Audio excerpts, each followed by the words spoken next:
Gloria al nombre de Jesús.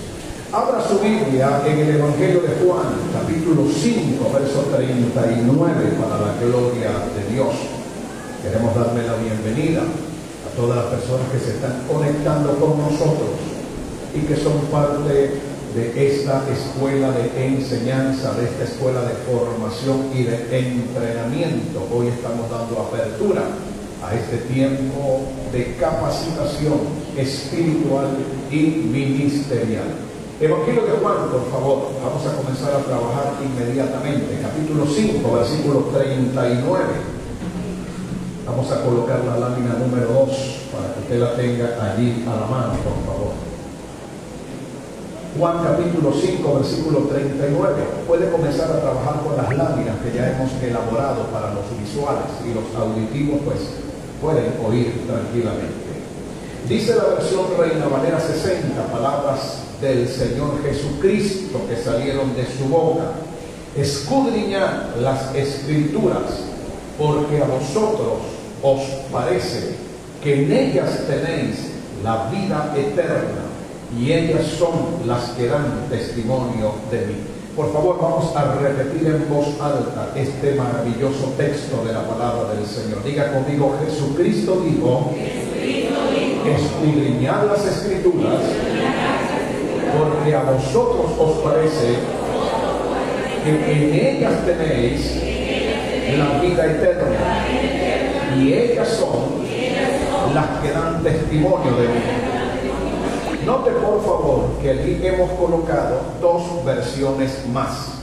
Existen muchas versiones en español, y de entrada, como maestro, debo recomendarle a los estudiantes de este curso que por favor, hasta donde sea posible, utilicen sus teléfonos inteligentes y cada versículo que lean en la versión Reina Valera 60 logren cotejarla con otras versiones. No hay más traducciones, solo diferentes versiones en un lenguaje y en un idioma más moderno, más actual y más conocido por nosotros. Esa es una ventaja que los estudiantes tienen hoy día y que nosotros como estudiantes de la Biblia hace 40 años atrás no teníamos. La Nueva Traducción Viviente, por sus siglas NTV, dice: ustedes estudian las Escrituras a fondo porque piensan que ellas les dan vida eterna, pero las Escrituras me señalan a mí. Note el enfoque y el énfasis que da la Nueva Traducción Viviente. Otra versión, la Palabra de Dios para Todos, dice: ustedes estudian las Escrituras con mucho cuidado porque piensan que las Escrituras les darán vida eterna, pues esas mismas Escrituras son las que dan testimonio de mí. Mira al vecino que tiene a su lado y dígale: las Escrituras fueron dadas para dar testimonio acerca de Jesucristo. Ok, note por favor que Juan 5:39 puede ser visto de dos maneras diferentes. Préstame atención. Este mismo versículo puede ser enfocado de dos maneras distintas. Número uno, cuando usted lee escudriñar las Escrituras, es una orden. Mira el que tiene a su lado y dígale: escudriñar las Escrituras es una orden. Ahora surge una pregunta que le quiero hacer a los estudiantes. ¿Todo creyente ha tomado en serio la orden de escudriñar las Escrituras como una disciplina personal? Bueno, responda usted mismo. Así que cuando usted lee escudriñar las Escrituras, Jesús no está dando un consejo, Jesús está dando una orden, un mandato. Y la segunda manera de ver este mismo versículo, cuando la Biblia dice escudriñar las Escrituras, es porque el Señor está afirmando y está recomendando que estudiemos a fondo la palabra de Dios. Porque en la medida en que usted comienza a escudriñar las Escrituras, en la medida en que usted comienza a estudiar la palabra de Dios, el Dios de la palabra comienza a ser revelado a su vida. Gracias por su aplauso.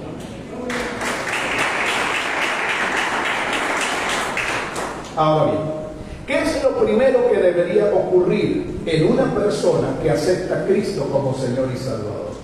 Aparte del nuevo nacimiento, aparte del bautismo en el Espíritu Santo, aparte de las experiencias sobrenaturales con el poder de Dios, aparte del retiro espiritual, aparte de la clase de discipulado, la clase de consolidación, el seguimiento del nuevo creyente, aquí está lo que debería ser una constante y debería ser una disciplina espiritual para todo creyente. Hermanos, debería nacer en nuestros corazones un profundo deseo de estudiar la palabra de Dios. Esa debería ser una constante, debería ser una norma, debería ser un estilo de vida. ¿Por qué? Porque Dios o el Señor estableció que hay dos tipos de alimento para el alma y un alimento para el cuerpo. Jesús dijo en la tentación del desierto, en Mateo capítulo 4, versículo número 4, Jesús dijo: no solo de pan vivirá el hombre, sino de toda palabra que sale de la boca de Dios. Mira a la persona que tiene a su lado y dígale: hay dos tipos de alimentos. Dígale: el alimento que sustenta el cuerpo y el alimento que sustenta el espíritu. ¿Cuál ha sido el gran problema de la iglesia de hoy en día, de la iglesia posmoderna? Yo no hablo de modernismo, hablo de posmodernismo. ¿Cuál ha sido la gran debilidad? ¿Cuál ha sido, hermanos, el punto débil, el talón de Aquiles de la iglesia de hoy en día? Que la iglesia de hoy en día, los miembros que asisten a nuestras iglesias, quieren alimentar su espíritu con cosas, hermanos, que no sirven, con cosas tóxicas, dañinas, corrosivas, contaminantes, que no pueden alimentar nuestra alma. El espíritu que está en ti, el espíritu renacido que está en ti, ese espíritu que Pablo, el apóstol, en 2 de Corintios 5:17 llamó la nueva criatura, la nueva creación de Dios. Ese espíritu que fue colocado en ti, que fue despertado, dinamizado, activado por el poder de la sangre de Cristo, ese espíritu solo puede ser desarrollado, solo puede ser alimentado, solo puede ser entrenado, solo puede crecer con un tipo de alimento, y ese alimento se llama la palabra de Dios. Cuando un creyente no tiene tiempo para alimentarse con la palabra, puede ser que su cuerpo físico esté en excelentes condiciones, puede ser que su cuerpo físico esté en su mejor momento. Usted puede ir a un gimnasio, usted puede hacer, hermanos, una cantidad de cosas, puede bajar de peso, puede tener una dieta vegana, usted puede hacer 1000 cosas con su cuerpo, lo puede maquillar, lo puede pintar, puede hacerle cambios, implantes, una cantidad de cosas, pero usted tiene que entender algo muy importante: lo que alimenta tu carne no alimenta tu espíritu, lo que alimenta tu carne no edifica tu espíritu, lo que alimenta tu carne no hace crecer tu espíritu. Necesitamos una iglesia que esté inmune de las enfermedades espirituales que el mundo tiene. Y te voy a decir algo: lo único que puede alimentar tu espíritu, lo único que te puede hacer crecer en la fe, lo único que te puede desarrollar espiritualmente, no son las redes sociales, no es la televisión, no es la música, no son los chismes de la farándula, no es el TikTok, no es el Instagram, no son las plataformas, hermanos, de comunicación o de streaming. Lo único que va a alimentar tu espíritu y lo va a hacer crecer para que cada día conozcas más a Dios es la palabra de Dios. Denle la mano al que tiene a su lado y dígale: si te alimentas con la palabra, crecerás espiritualmente.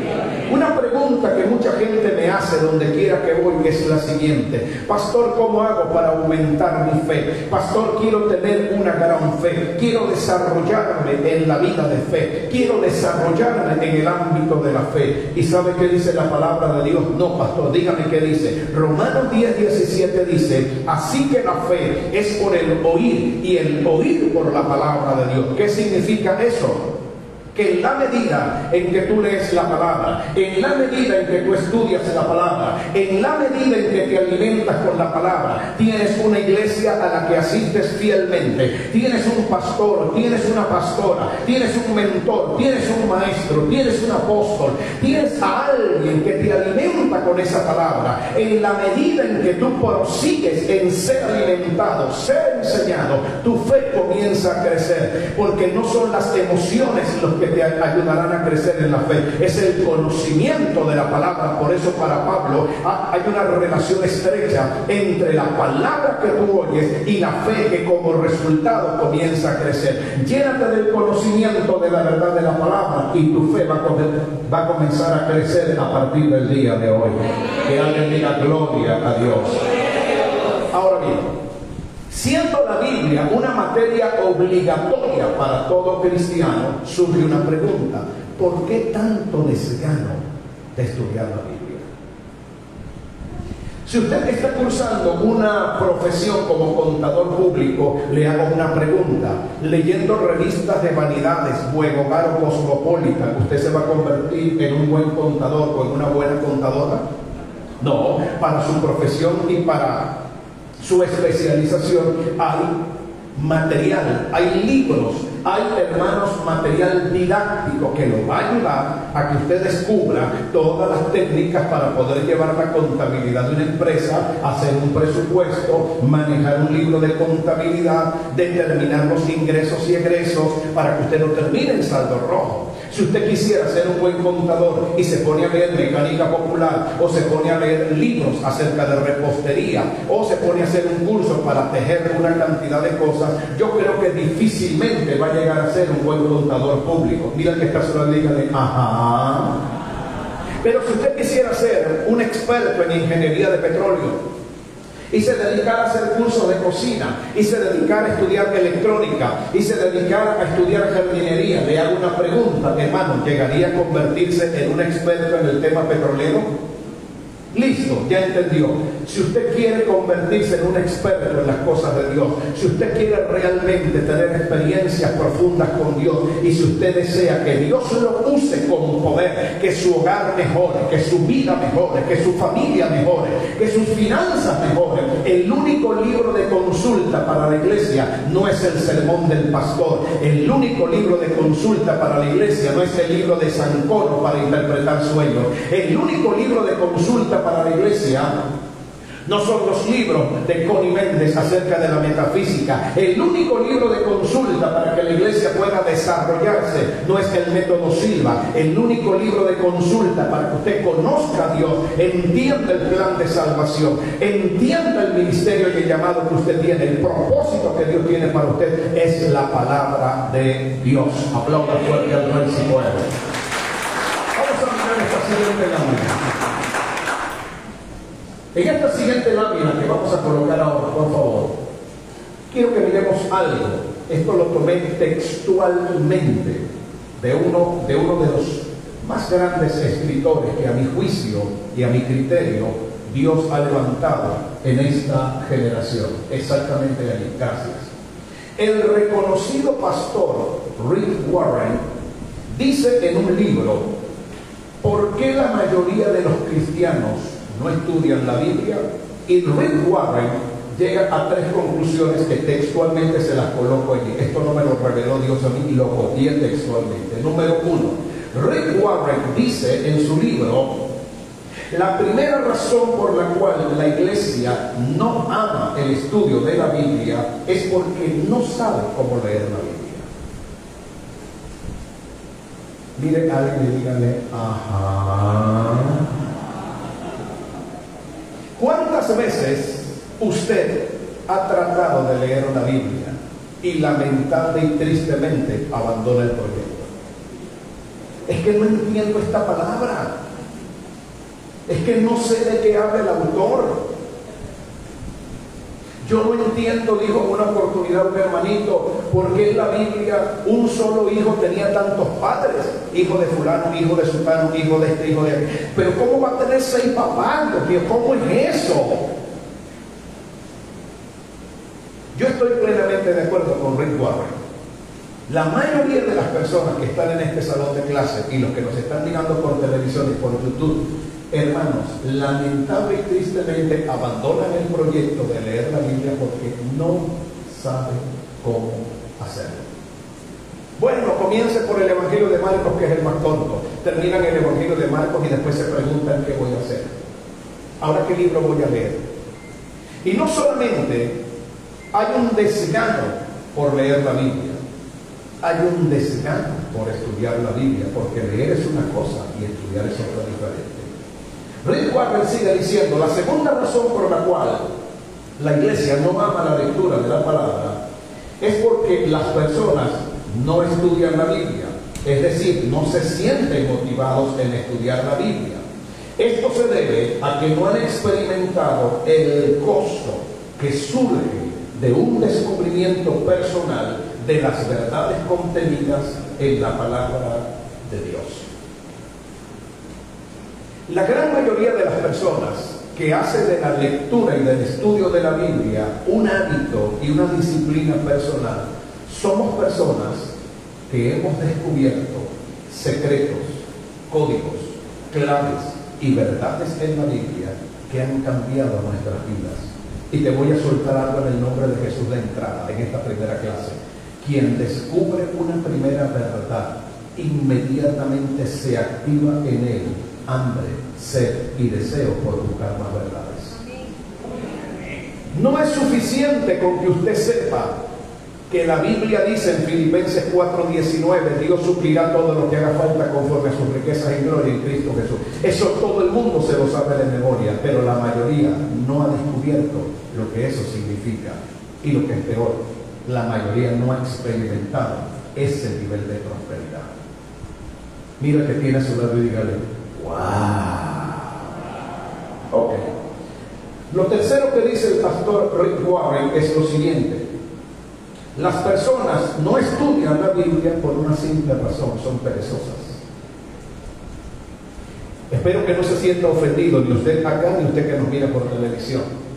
Tenemos tanta disposición y tenemos tantas energías y tantas ganas de hacer tantas cosas en la vida, pero en cuanto a lo espiritual, literalmente cuando llegamos a la Biblia, el teléfono tiene batería baja. Y qué cosa tan curiosa. Cada vez que me toca leer la Biblia, mi teléfono está en batería baja y se va la luz. No hay forma de recargar el teléfono. Pero a la hora de trabajar, a la hora de viajar, irnos de vacaciones, hacer cursos por internet, aprender repostería, mecánica, ir de shopping, la gente mantiene su teléfono en 100% de batería. A la hora de orar y leer la Biblia, 0%. Señor, perdóname, mañana te prometo en el nombre de Jesús que voy a orar y voy a leer la Biblia. Mira a alguien y dígale, te pareces tanto a mí que no puedes engañarme. Den un aplauso al Señor que se lo merece. Mira a la persona que tiene a su lado y dígale, estudiar la palabra de Dios requiere esfuerzo, concentración, persistencia, disciplina. Le hago una pregunta muy difícil. Se necesita que usted tenga una gran experiencia en el Evangelio, que usted sea un apóstol o sea una apóstol. ¿Quién cree usted que es el principal enemigo para que usted no lea la Biblia? Le vuelvo a preguntar. ¿Quién cree usted es el principal enemigo para que usted no lea la Biblia? El diablo. Satanás es el principal enemigo. Tarea para el hogar. Hágale seguimiento a esta tarea que le voy a asignar. Propóngase a partir de hoy comenzar a leer la Biblia y va a comenzar a notar el sueño, el cansancio, el agotamiento, la flojera, la pereza y la cantidad de mensajes y llamadas telefónicas que va a recibir justo en ese momento.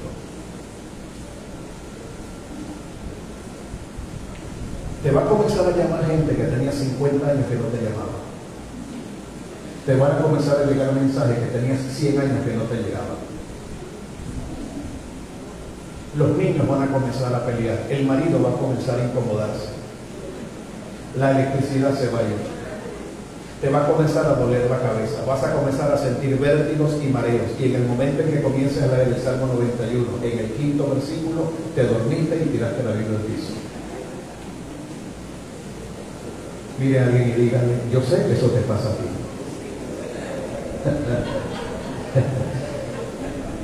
Ok.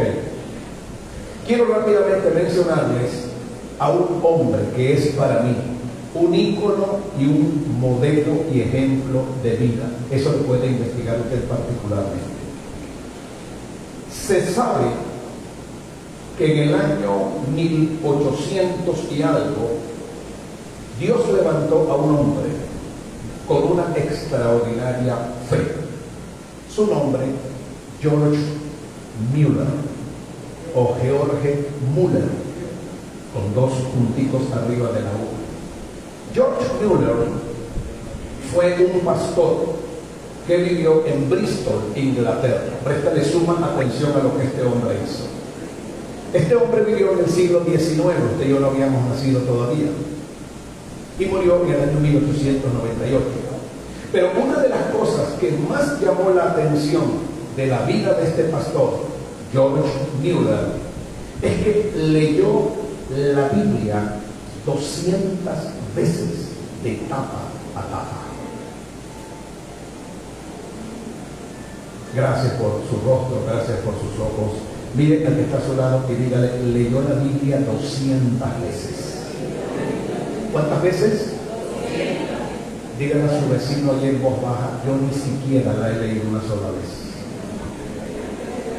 Sigamos hablando de George Mueller para no meternos en problemas. Oigan, más de la mitad, dicen sus biógrafos, más de la mitad de las lecturas que realizó de la Biblia, las realizó de rodillas.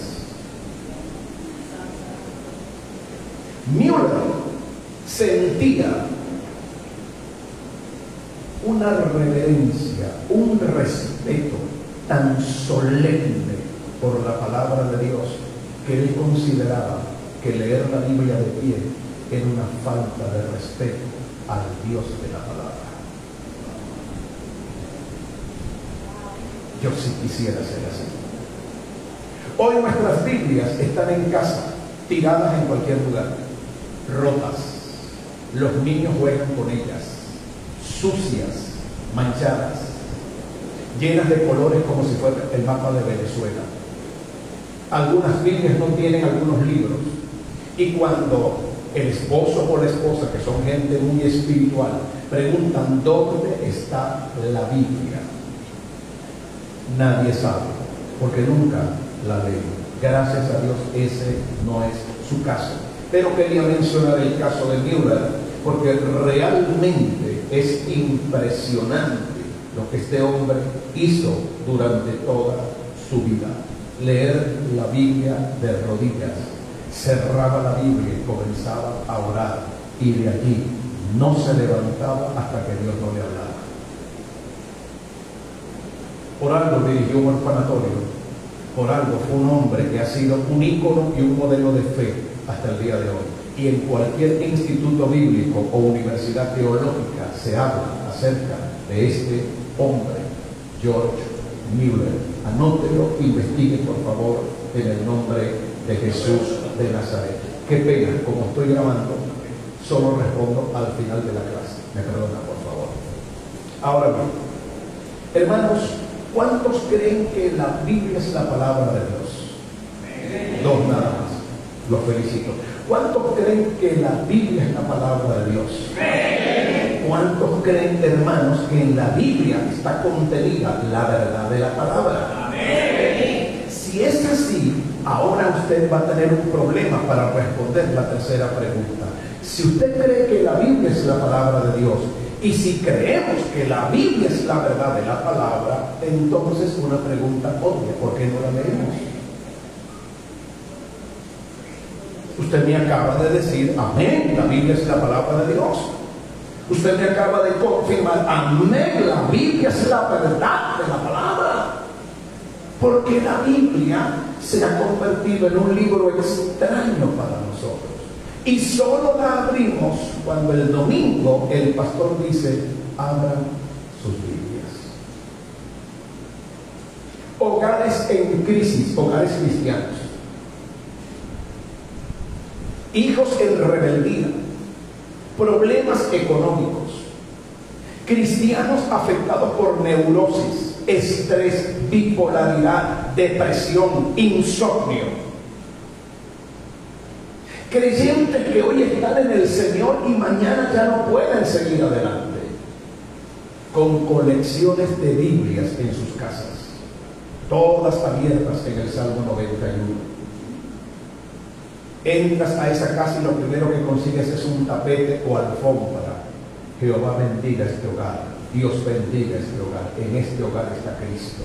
Hermano, pero cuando tú entras a esa casa y si te convirtieras en la mujer invisible de los 4 fantásticos, te darías cuenta que todas esas Biblias abiertas, todos esos tapetes y esos cuadros del Salmo 91, nadie los cree, nadie los practica y nadie los vive. Dele la mano a su vecino, dígale, pero todo eso va a cambiar en el nombre de Jesús. Siguiente lámina, por favor. Ahora bien, ¿cuál es la orden de Dios para este tiempo? ¿Por qué esta escuela? ¿Por qué el interés del pastor Elio en abrir una escuela de formación teológica? ¿Por qué usted está hoy aquí? ¿Y por qué usted nos está mirando por televisión? Hay una orden determinante, tajante. Hay una orden que no es una opción ni es una alternativa.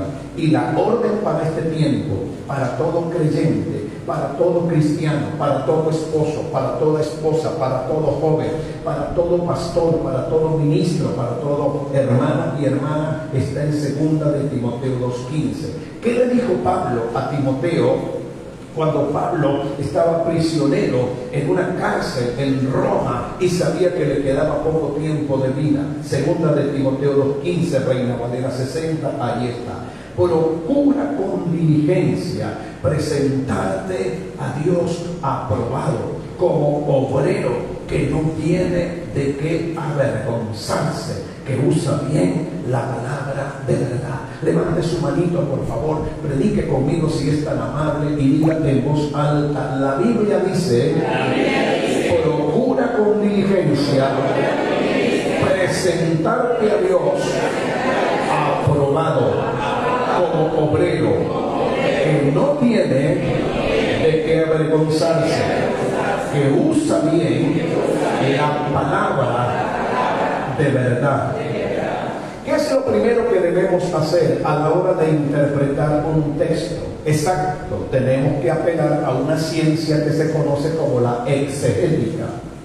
La exegética se dedica a estudiar la semántica, el significado, la interpretación de un texto, de un vocablo o de un término. Así que si usted quiere convertirse en un experto en el estudio de la Biblia y quiere comenzar a enseñarla, lo primero que usted tiene que hacer al leer 2 de Timoteo 2:15 es saber interpretar qué quiso decir Pablo con la expresión procura con diligencia. Quien no sepa lo que significa procura con diligencia no va a entender el resto del texto. Así que de entrada vamos a tener que comenzar a hacer algo de exégesis. Cuando Pablo le dice a Timoteo, procura con diligencia, le está diciendo, hay algo que tú tienes que hacer, hay algo en lo que tú tienes que poner empeño, hay algo en lo que tú tienes que hacer algo, hay algo con lo que tú tienes que envolverte, hay una actividad, hay algo dentro de tu voluntad que tiene que nacer, Timoteo. Cuando Pablo le dice a Timoteo, procura con diligencia, diligencia es todo lo contrario a pereza, diligencia es lo contrario a negligencia, diligencia es todo lo contrario a descuido. Pablo le está diciendo a Timoteo, si tú quieres ser un hombre de Dios, quieres ser una mujer de Dios, quieres tener un hogar bendecido, una familia bendecida, quieres entender el propósito de Dios para tu vida, rompe la pereza, rompe la inercia, rompe la pasividad y procura, determina, decide a partir del día de hoy estudiar la palabra de Dios. Dele la mano a la persona que tiene a su lado y dígale, hay que procurar. Dígale, es una decisión, es una disciplina personal. Mira a su vecino y dígale, así como has logrado esforzarte en tantas cosas en la vida, dígale ahora, dígale más fuerte, ahora esfuérzate por ser un estudiante de la palabra de Dios. Den un aplauso al Señor, que se lo merece.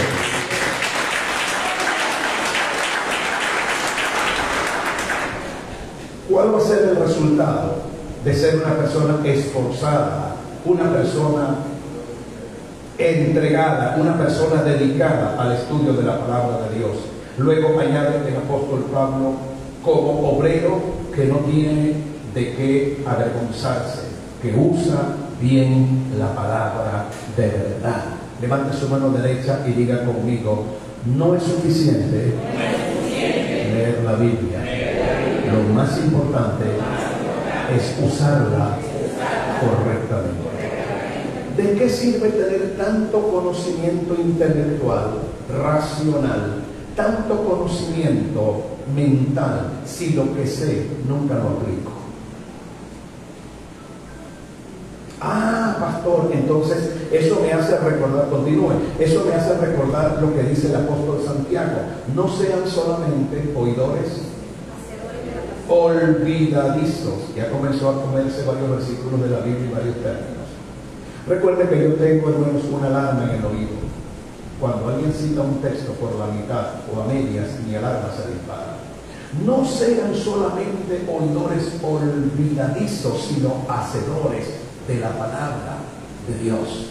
Cuando el conocimiento que tú recibes, el conocimiento que te es impartido, el conocimiento que vas a recibir en esta escuela, lo activas, lo haces una realidad, lo haces carne dentro de ti y comienzas a vivenciarlo, déjame decirte, hermano querido, las puertas de la gloria del cielo son abiertas para ti y comienzas a tener experiencias sobrenaturales con el Señor.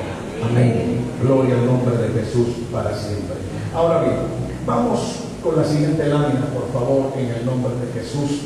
Vamos a hablar de los métodos de estudio de la Biblia. Si usted tiene allí esta guía que le hicimos llegar,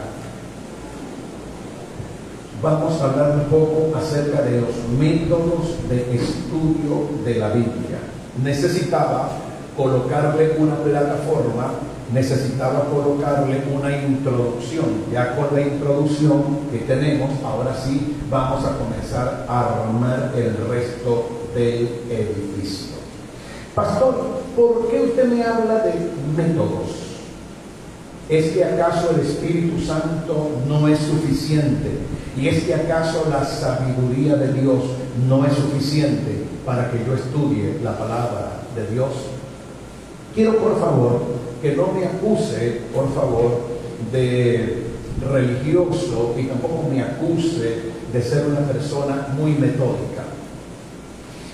En la hojita que le acabo de entregar, que le sirve de guía, usted va a encontrar, dentro de esa hojita, usted va a encontrar al final de esa hoja, en la primera parte, el punto número 11, que dice la escuela de interpretación histórica, profética, alegórica. ¿Lo vio? Debería resaltar inmediatamente donde dice empírica. ¿Y por qué no vamos a adelantar hasta el punto número 11 de la guía? Porque la gran mayoría de los creyentes interpreta la Biblia de esa manera.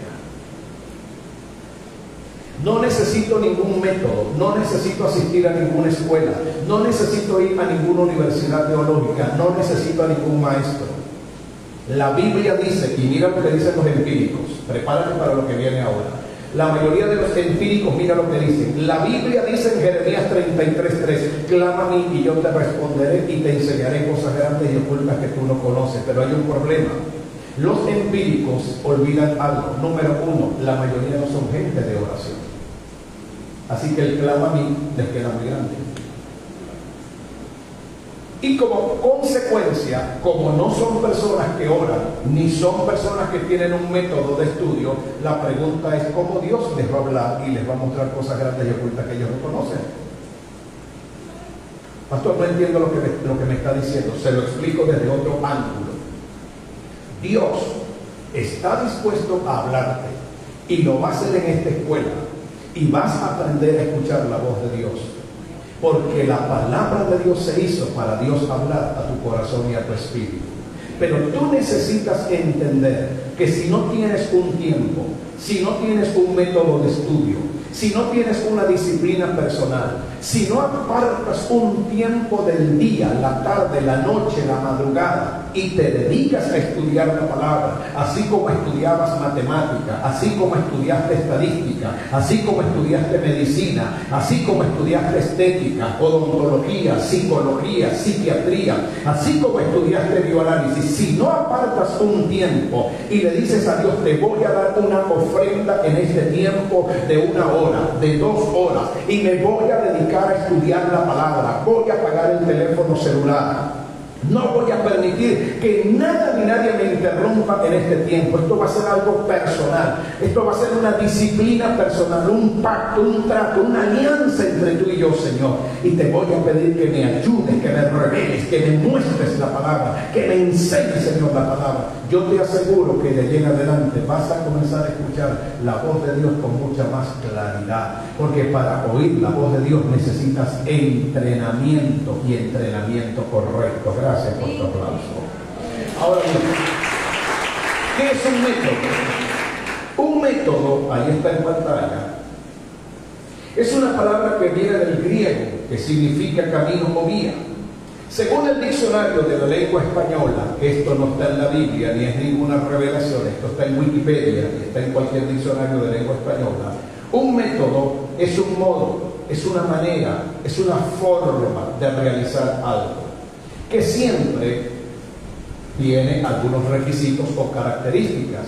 Los métodos son sistemáticos, los métodos son organizados y los métodos son estructurados. Dele la mano a la persona que tiene a su lado y dígale, los métodos son sistemáticos, organizados y estructurados.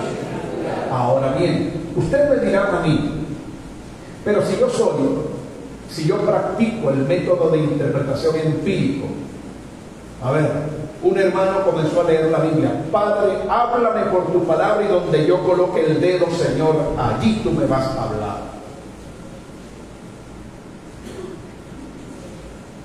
Y Judas fue y se ahorcó. El Señor reprenda al diablo. El diablo el que me está hablando. Cerró la Biblia. Padre, en el nombre de Jesús, por el poder de la palabra, háblame, Señor. Ahora en el nombre de Jesucristo, Señor, que tu Espíritu Santo dirija mi mano y mi dedo, y donde yo coloque el dedo, allí tú me vas a hablar en el nombre de Jesús.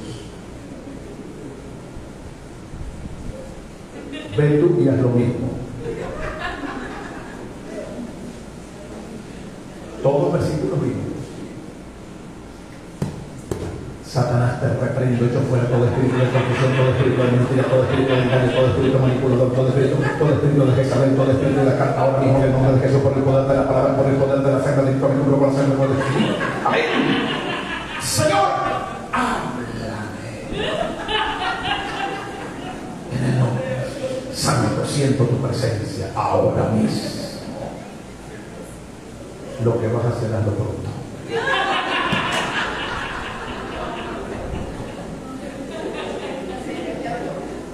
¿Conoce usted a alguien cristiano que Dios le habla de esa manera mágica, mística, esotérica? Agárrese de la silla. Eso se llama brujería cristiana.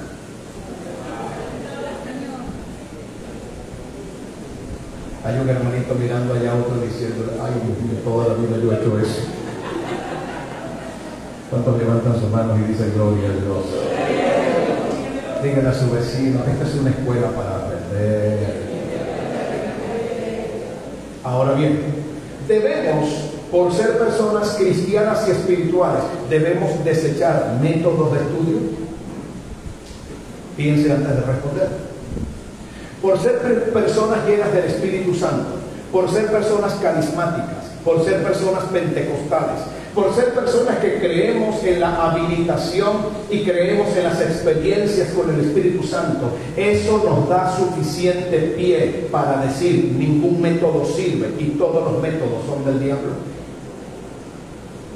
En mi humilde manera de estudiar la Biblia, he aprendido y me he dado cuenta que hay métodos confiables, hay métodos seguros, hay métodos muy productivos y hay métodos que ayudan, hermanos, a conocer la palabra del Señor.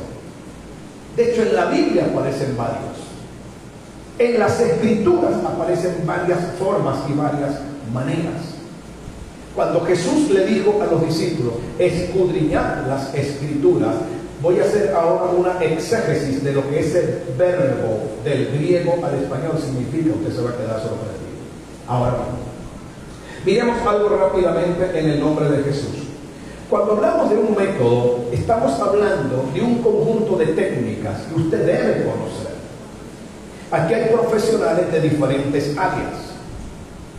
Y cada profesional, dependiendo de su área de especialización, usted, al recibir un texto, al recibir un libro, al leer un compendio, al leer una enciclopedia, estoy totalmente seguro, como estudiante que también fui de la universidad, que usted no era de los estudiantes que simplemente caletreaban las cosas. En mi caso en particular, yo leía el libro de texto, leía el libro de hermanos economía, ingeniería agroindustrial, y no simplemente me lo caletreaba sin saber ni entender lo que el texto decía. Trataba de razonar, trataba, hermanos, de reflexionar qué quiso decir el autor, qué significa esto, por qué esto, de dónde salen estos números, por qué estas estadísticas. Así que si usted ha sido un buen estudiante y ha sido promovido y se ha graduado, usted ya tiene experiencia en lo que significan métodos de estudio. La pregunta que le voy a hacer ahora, crucial y determinante, y me la tiene que responder, es la siguiente: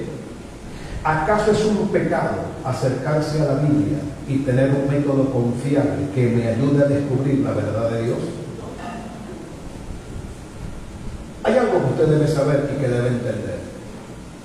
Jesús en el Evangelio de Juan, en el capítulo 17, versículo 17, si está llevando nota de este estudio, dijo: santifícalos en tu verdad, tu palabra es la verdad.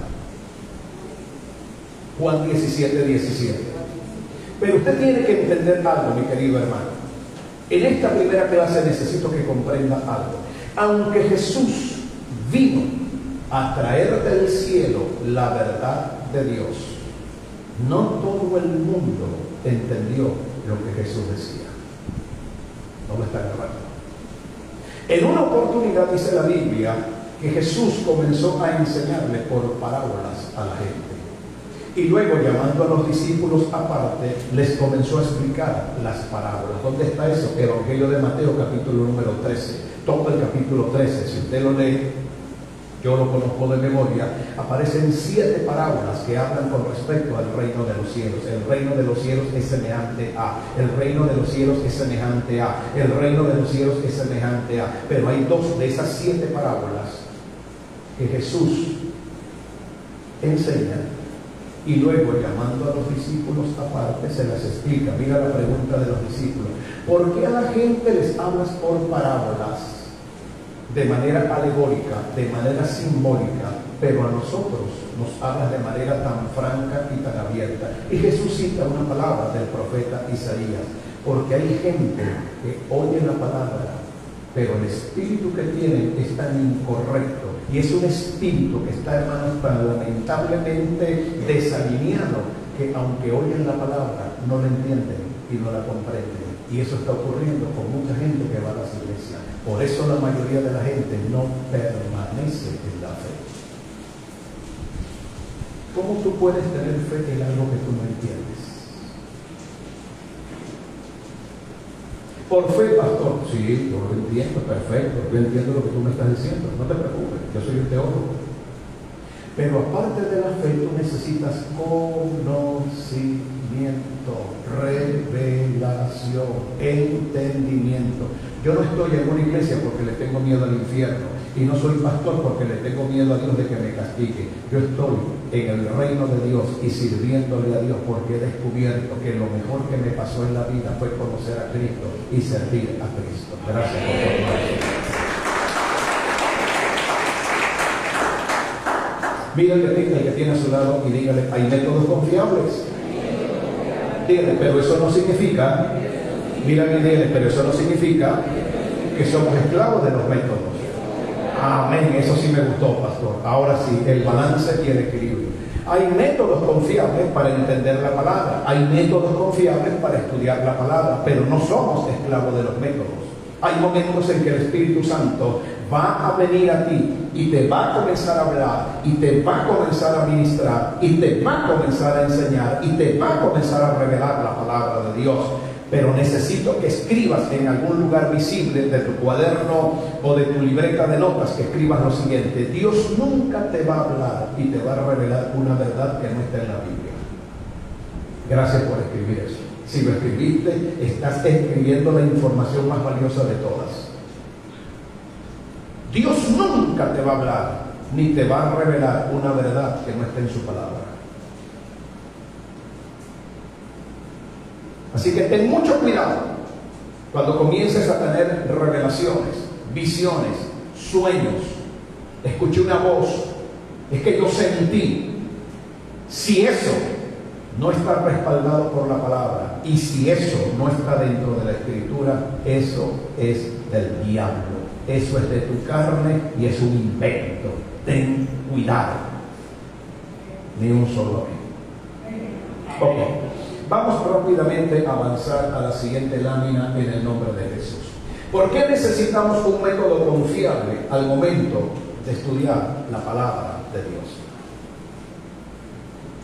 ¿Por qué Dios no deja a criterio y capricho de todos los cristianos que cada uno tenga su propia interpretación? ¿Nunca ha pensado en eso? No entiendo lo que me acaba de decir. Voy a tratar de plantearlo desde otro ángulo, con otro enfoque. ¿Por qué Dios no deja que cada uno sea su propio maestro? No lo está agarrando. ¿Por qué Dios no deja que cada uno sea su propio pastor? ¿Por qué Dios no deja que cada uno tenga su propia iglesia?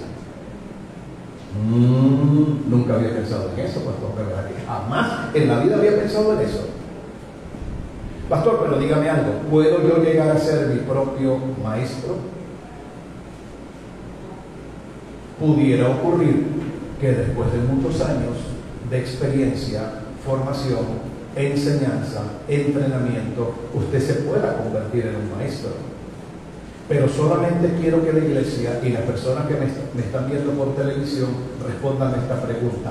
¿Sabes el gran peligro que ocurriría si cada uno de ustedes deja de ser un alumno y comienza a convertirse en un maestro y comienza a decirle a otros: Dios me reveló su palabra y de ahora en adelante esto es lo que yo voy a hacer y así es como voy a vivir?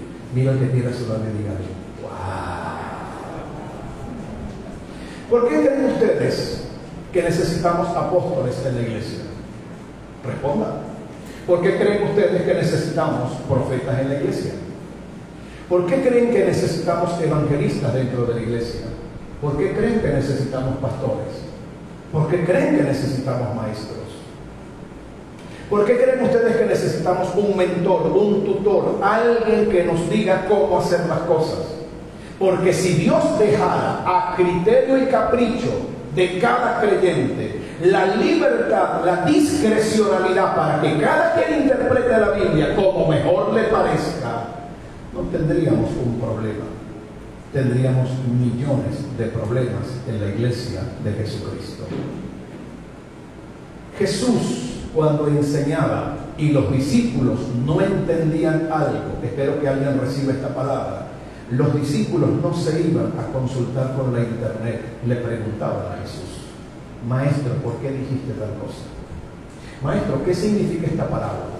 Maestro, ¿qué significa la parábola del sembrador? Maestro, ¿qué significa la parábola del trigo y la cizaña? ¿Qué es el trigo? ¿Qué es la cizaña? ¿Qué significa eso? ¿Por qué tiene que ver con el reino de los cielos? Después que Jesús resucitó de entre los muertos, hay algo que usted debería recordar, porque eso está en el libro de los Hechos de los Apóstoles, en el capítulo número 1, y eso lo escribe el doctor Lucas. Dice la Biblia en Hechos 1, 3, 1, 4, dice que después que Jesús resucitó de entre los muertos, Jesús pasó 40 días y 40 noches hablándoles acerca del reino de los cielos. Mire al que tiene a su lado y diga: cuando no asimilas una materia y no entiendes una verdad, vamos, toque a alguien por el hombro y dígale: cuando no entiendes una verdad, dígale, el Espíritu Santo te la va a recordar hasta que la entiendas.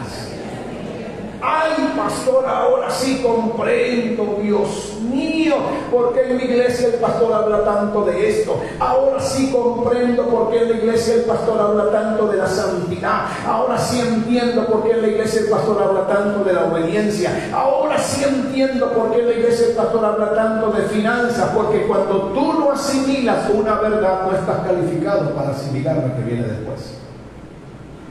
Quien no sabe de lo básico no puede ir a un curso de especialización. Mira y dígale: por eso estás aquí.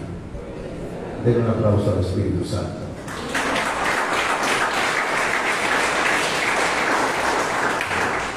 Ahora bien, los métodos para interpretar la Biblia nos van a guardar y nos van a librar de varios peligros. Primer peligro, nos va a librar del fanatismo. ¿Qué es el fanatismo? El fanatismo consiste en que usted leyó un versículo de la Biblia, lo entendió a su forma, a su manera, inmediatamente hizo una verdad de eso y quiere que todo el mundo entre por ese lado.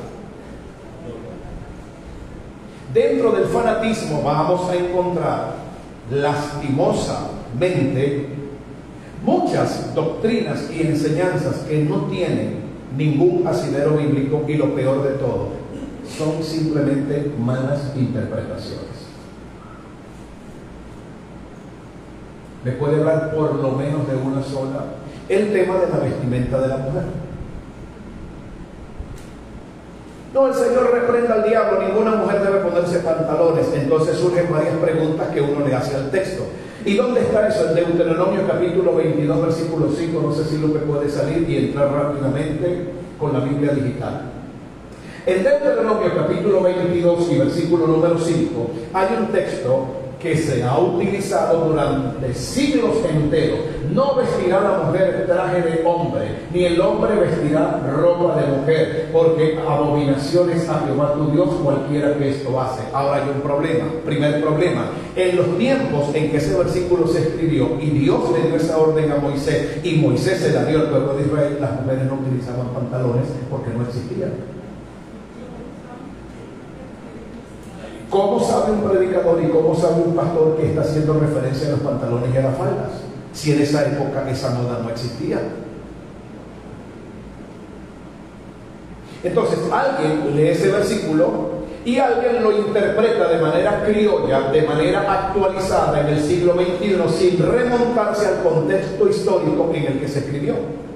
De hecho, tarea para el hogar: investigar por Google la vestimenta del hombre y la mujer en los tiempos de Jesucristo o en los tiempos del Antiguo Testamento. Se va a sorprender, literalmente se vestían casi iguales.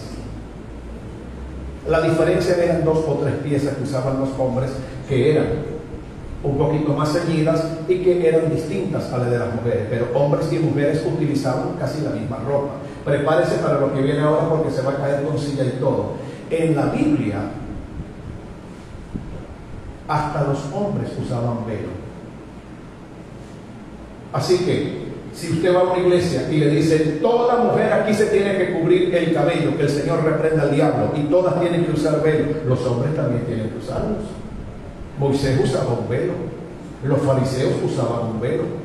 Ellos utilizaban el famoso manto de la oración, o el talit de la oración, que era un manto largo que caía sobre las rodillas, de franjas blancas y de franjas oscuras, y al final tenían unos pequeños bordes con unos hilos amarrados que representaban, hermanos, los 613 mandamientos de la ley. Jesús utilizaba ese velo.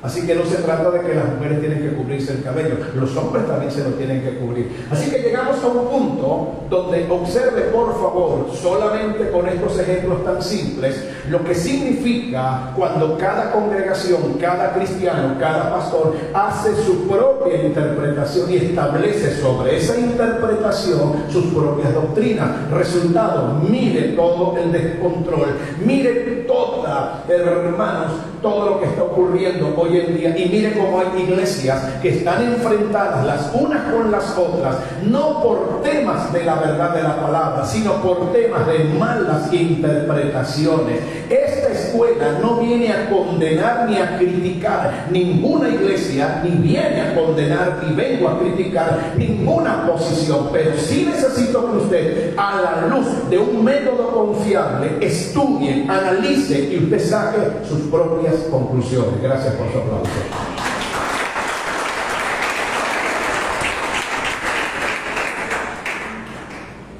Durante siglos enteros, ya para pasar a la última lámina, ¿cuántos están siendo bendecidos por esta enseñanza? Durante siglos enteros, la iglesia, esa iglesia ortodoxa, esa iglesia fanática, esa iglesia extremista, esa iglesia que desecha el conocimiento, desecha la formación, desecha el entrenamiento, hermano, se ha limitado a decir y se ha limitado a establecer que estudiar la palabra y tener métodos de estudio, de interpretación y de análisis bíblico, eso es del diablo. Hay sectores de la iglesia que condenan el estudio. Hay sectores de la iglesia muy radicales, muy extremistas, que lamentable y tristemente, cuando usted les dice, voy a una escuela de formación teológica, voy a ser entrenado, lo primero que le dicen es, te van a llenar la cabeza de conocimiento humano, te van a llenar la cabeza de conocimiento terrenal, vas a perder tu tiempo y vas a salir con falsas doctrinas. La pregunta es, ¿por qué hay hermanos que desechan el conocimiento? ¿Por qué? Por una razón muy sencilla, porque a ellos les enseñaron que eso es del diablo. Así que la gente se convierte en repetidores de lo que otros les han dicho. No se sienta ofendido. Algo a usted, alguien a usted, algo le tuvo que haber enseñado acerca de Dios, sea correcto o sea incorrecto. Pero si está sentado aquí es porque usted dijo, abajo cadenas, gritaba el Señor, y el pobre en su choza libertad pidió. Yo quiero aprender. Si otros han aprendido, yo quiero aprender también, porque no hay nada mejor que tener una fe propia, basada en convicciones propias y basada en revelaciones de la verdad de la palabra. No es suficiente con verdades prestadas. Usted necesita adentrarse en el mar de la sabiduría y de la revelación divina, y cuando Dios le comience a hablar, usted se va a levantar delante del diablo y le va a decir al diablo, esto no fue lo que el pastor enseñó, esto no es lo que a mí me dijeron en el instituto bíblico ni en la escuela de formación, esta es una experiencia y una vivencia que yo he tenido. Dios me ha revelado su palabra, y bajo la revelación de esa palabra yo voy a caminar y voy a salir en victoria de toda esta situación en el nombre de Jesús. Gracias por su aplauso. Vamos. Siguiente lámina, por favor. ¿Por qué en el pueblo de Dios, y finalizamos acá, existe tanta apatía si todos sabemos que este precioso y maravilloso libro es la verdad contenida de la palabra de Dios? Necesito que reflexione por un minuto. Si este libro es la palabra de Dios, si este es el libro donde Dios ha dejado contenidas sus verdades, ¿por qué yo soy tan apático? ¿O por qué no tengo interés en leerlo, en estudiarlo? ¿Qué me pasa? Este es mi guía de estudio, este es mi GPS, estas son las páginas amarillas, esta es la verdad de Dios, este es el mapa del cielo. ¿Por qué no lo estudio? ¿Por qué no lo reviso? ¿Por qué no lo he leído? Es increíble ver ¿Cómo hay creyentes que pasan años en una iglesia y ni siquiera han leído el Nuevo Testamento completo? Es increíble, es increíble. Yo sé que a usted no le pasa eso. ¿Por qué existe tanta apatía? Número uno, porque la mayoría de los creyentes no tienen un método o un sistema o una forma organizada de estudiar la Biblia. Número dos, las iglesias se han vuelto demasiado dependientes de los pastores. Qué rico es decir, voy el domingo a palabras de vida. Sé que mi pastor me va a impactar con una palabra del cielo, porque él se dedica solo a eso. ¿Qué ocurre y qué sucede cuando las iglesias se vuelven demasiado dependientes de los pastores, demasiado dependientes de los predicadores, demasiado dependientes de los programas cristianos de la televisión, demasiado dependientes de los cursos bíblicos de internet? ¿Cuál es el peligro? El peligro que ocurre es que lamentable y tristemente toda la carga y la responsabilidad de la enseñanza recae sobre un hombre. Pero nadie procura de manera particular y personal alimentarse espiritualmente. Prepárese para lo que le voy a soltar ahora. Esto es casi una profecía. El día que ese buen pastor, el día que ese extraordinario maestro, el día que ese abnegado hombre de Dios parte con el Señor y ya no está, hasta ahí llegó la iglesia.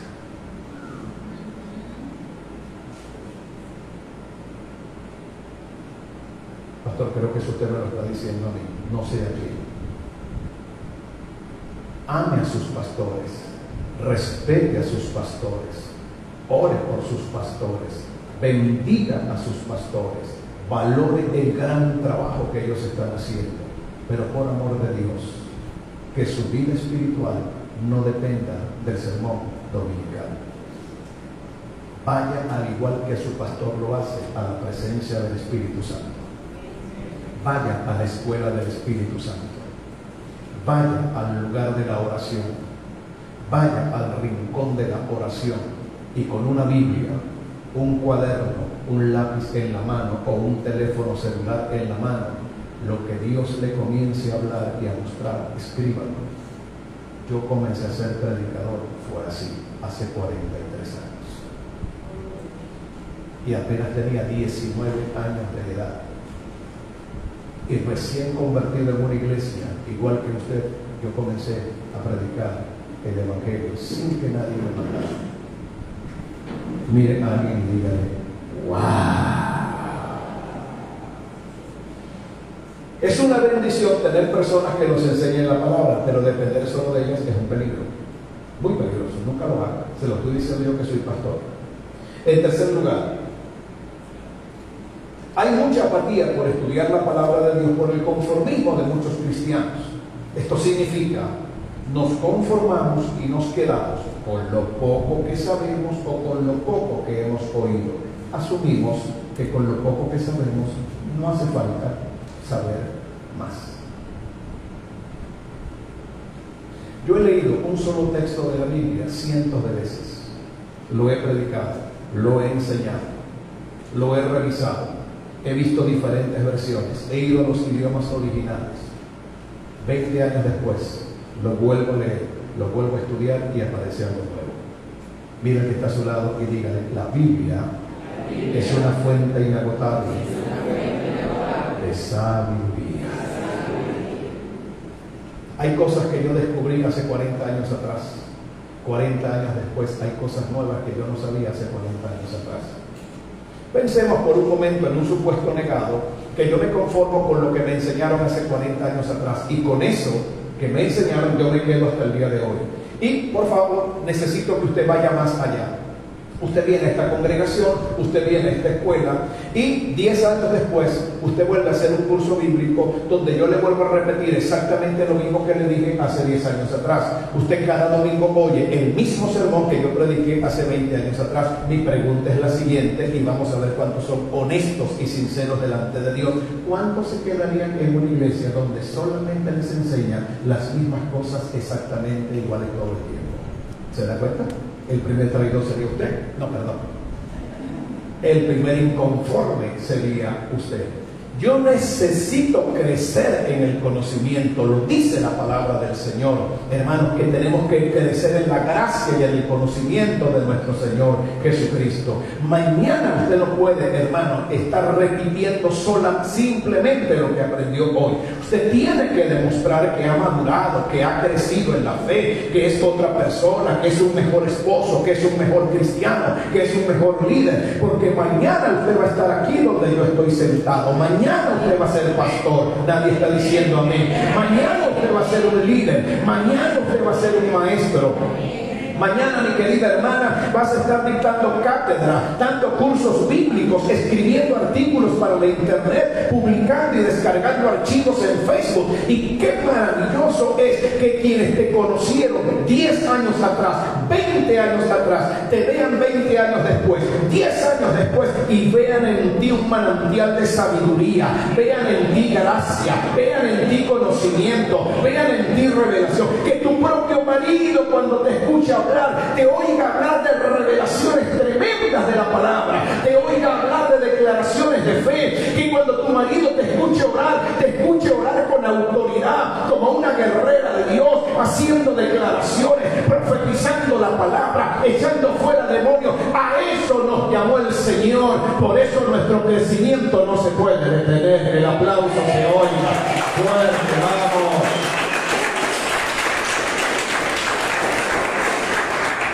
Dele la mano a quien tiene a su lado y dígale: es tiempo de que nos convirtamos en gente conocedora de la palabra de Dios. Amén. Vamos a avanzar a la siguiente lámina, por favor. Ok. ¿Cuántos están siendo bendecidos con esta palabra? Ok. Vamos a tocar esto y lo vamos a dejar hasta acá. Cuando nos acercamos a la palabra del Señor, es importante que usted entienda que todo lo que yo estudio de la palabra arroja un resultado.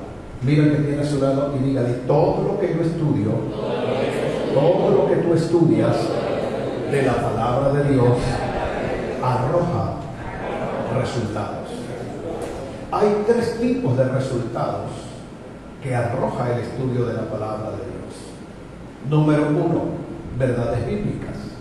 Y de allí nacen doctrinas bíblicas. Número 2, aparece también información extra bíblica. Y número 3, en la medida en que conozco la verdad, me doy cuenta de la mentira o del engaño, o doctrinas antibíblicas. Puede tomar nota de esos conceptos que están allí, porque no están en la guía, obviamente. Yo tengo mi propia guía con la cual trabajo y que yo mismo elaboré. Cuando nos acercamos a la Biblia y encontramos verdades bíblicas, toda verdad bíblica produce doctrinas bíblicas. Levante su mano derecha y declare conmigo: toda verdad bíblica produce una doctrina bíblica.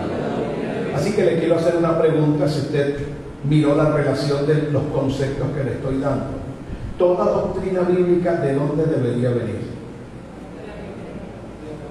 Repita conmigo otra vez, no agarró el concepto. Diga: toda verdad bíblica produce una doctrina bíblica. ¿De dónde vienen las doctrinas bíblicas? De las verdades bíblicas. Pero hay un problema. ¿Y cuando la verdad es extra bíblica?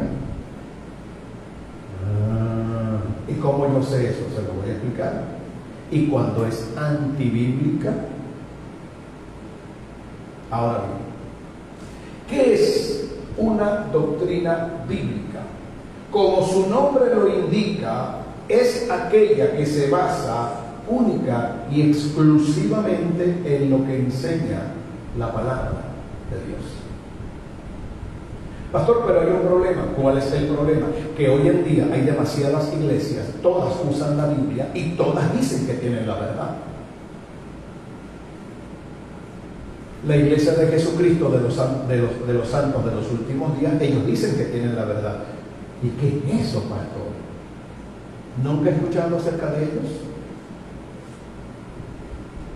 ¿La iglesia de los santos de los últimos días? No, mormones. ¡Ah! Pero si un día se presentara alguien llamado Elder fulano de tal y con un emblema acá, con una identificación, y le dice: yo pertenezco a la iglesia de los santos de los últimos. No, pase adelante, hermano, gloria a Dios, y traigo la Biblia, y aparte de eso traigo el libro Mormón. Adelante, hermanito, gloria al Señor, bendito sea Dios. Padre, gracias por mandarme este ángel.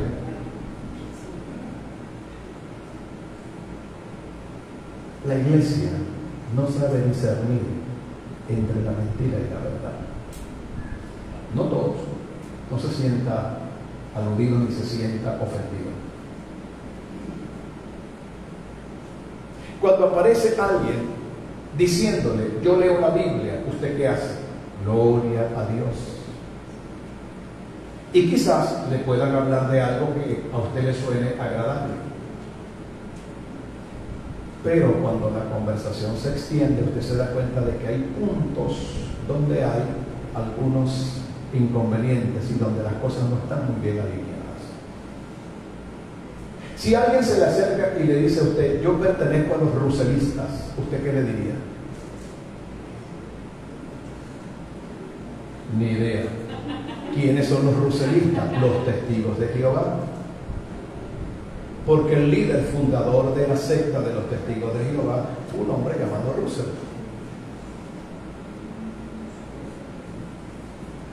Si alguien se le acercara a usted y le dice: ¿usted es cristiano? Sí, para la gloria de Dios. ¿Y a dónde asiste? A la Comunidad Apostólica y Profética Palabras de Vida. Gloria a Dios. Yo soy cristiano también, pero le quiero hacer una pregunta.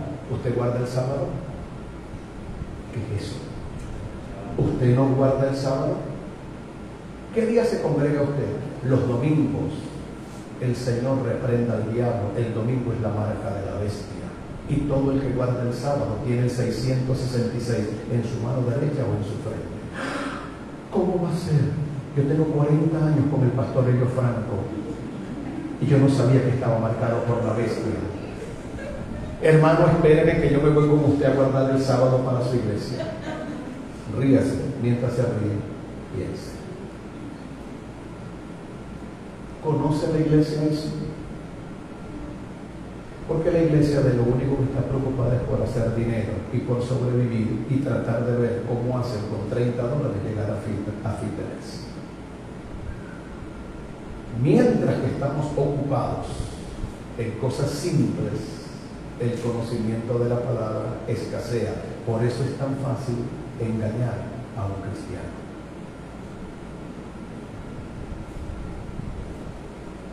Pastor, no estoy de acuerdo con usted.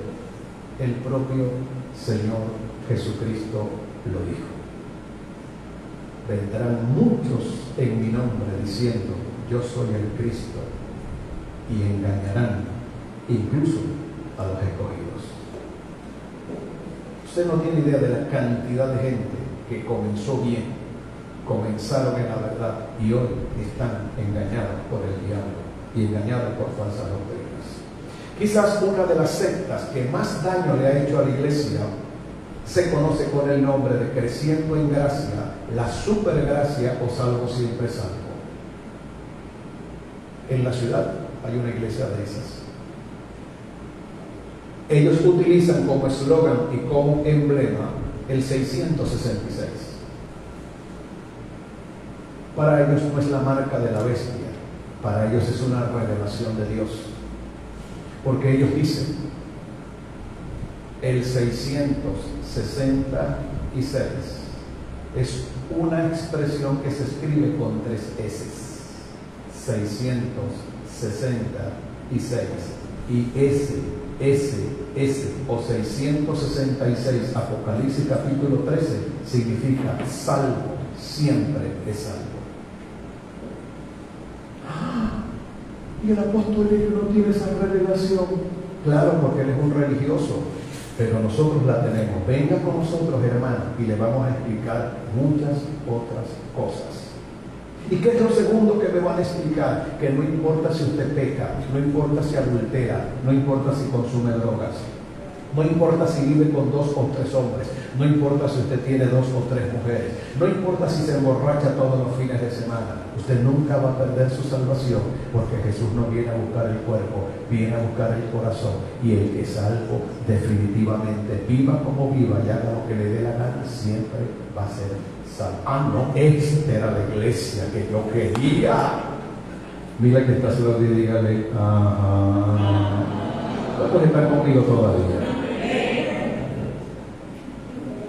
Así que, primera regla, si usted quiere estar convencido y seguro de que una doctrina es bíblica y es verdadera, número 1, comience a hacer una revisión de esa doctrina desde el Antiguo Testamento, pasando por los patriarcas, pasando por los profetas, pasando por los apóstoles, llegando al libro del Apocalipsis, y el último testigo al que usted debe apelar, la última instancia, la Corte Suprema de Justicia de la verdad a la que usted debe apelar, se llama Jesucristo. Se lo explico de esta manera. Pastor, ¿salvo siempre salvo? Pregúntele a los patriarcas qué dicen acerca de eso. Si no encuentra ninguna información, vaya a los profetas. Pregúntele a los profetas qué opinaban ellos acerca de eso. Todavía no está satisfecho, venga al Nuevo Testamento, a la era de la gracia de Dios, Juan 1:17. La ley por medio de Moisés fue dada, pero la gracia y la verdad por medio del Señor Jesucristo. Pregúntele a los apóstoles qué piensan acerca de eso. Y si todavía no está satisfecho, aquí está el quinto y la última instancia a la que un estudiante bíblico debe apelar. ¿Qué dijo Cristo con respecto a eso? Pastor, si Jesús convirtió el agua en vino, eso significa que los cristianos podemos beber licor. ¿Sí? ¿Sí, pastor? Es más, la Biblia en el libro de los Salmos, no recuerdo el texto exactamente en este momento, pero lo he leído. La Biblia en el libro de los Salmos dice que Dios creó el vino para alegrar el corazón del hombre. Eso está en la Biblia. Y se lo puede ubicar, eso está en la palabra de Dios. Así que alguien que viene del mundo de la borrachera, que vivía una vida etílica, llega al Evangelio, lee Juan 2 y lee este texto del libro de los Salmos, conclusión a la que llega: puedo seguir bebiendo, porque Dios creó el vino que alegra el corazón de los hombres, y Jesús, el primer milagro que hizo no fue sanar a nadie ni levantar a nadie de los muertos, convirtió el agua en vino. Conclusión, doctrina: puedo tomar licor todas las veces que quiera. Ya varios están sonriendo pícaramente. Aquí viene ahora la zancadilla. ¿Qué dice la Biblia en el Antiguo Testamento con respecto al uso del vino? Bueno, pastor, Noé se emborrachó. Ok. ¿Qué otra cosa? Bueno, las hijas lo emborracharon y practicaron pecado de incesto. Wow, qué horrible. Bueno, está bien. Siga con los profetas del Antiguo Testamento. ¿Hay algún profeta del Antiguo Testamento borracho que se emborrachó? Primero entró a un botiquín, se echó una tremenda rasca y después se paró a predicar el domingo. No, pastor, ninguno. Ok, ya usted comenzó a tener problemas. Ya la doctrina se le comenzó a caer en pedazos. Listo. Ahora vamos al Nuevo Testamento, pastor. Vamos a hacerle una entrevista, vamos a hacerle un interrogatorio policial a Pablo, a Pedro, a Juan, a Judas, y luego vamos a ir a las 7 epístolas universales. ¿En qué parte del Nuevo Testamento se dice que los cristianos se pueden emborrachar? Pastor, en ninguna parte. Sí, pastor, pero Jesús convirtió el agua en vino. ¿Dónde aparece ese milagro por segunda vez? ¿Y dónde Jesús dio licencia para que la gente se emborrachara? Mira y dígale: esta escuela va a ser una bendición para ti. Aplauda fuerte.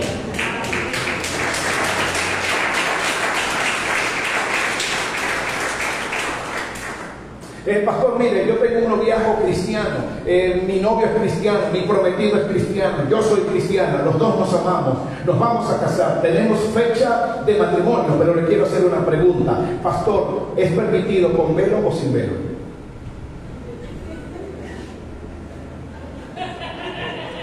Sin más explicaciones, por respeto a las personas que nos ven por televisión.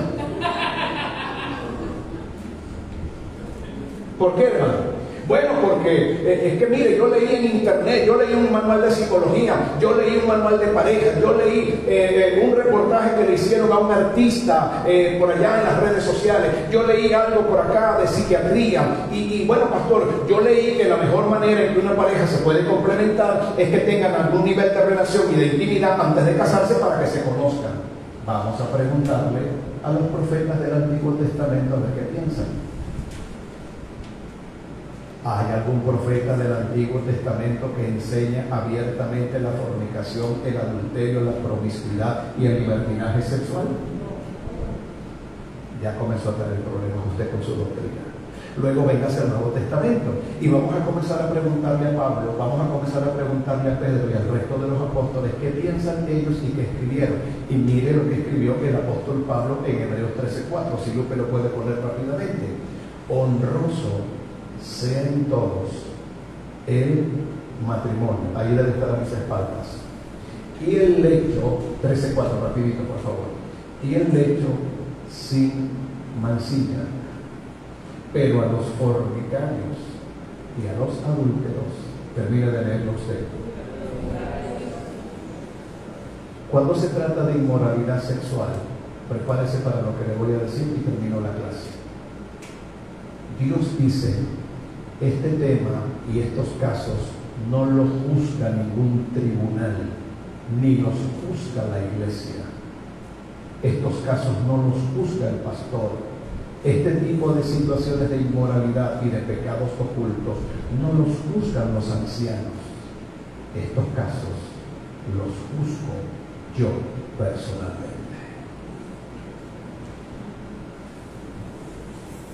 Esto jamás lo había escuchado en mi vida. Revelación.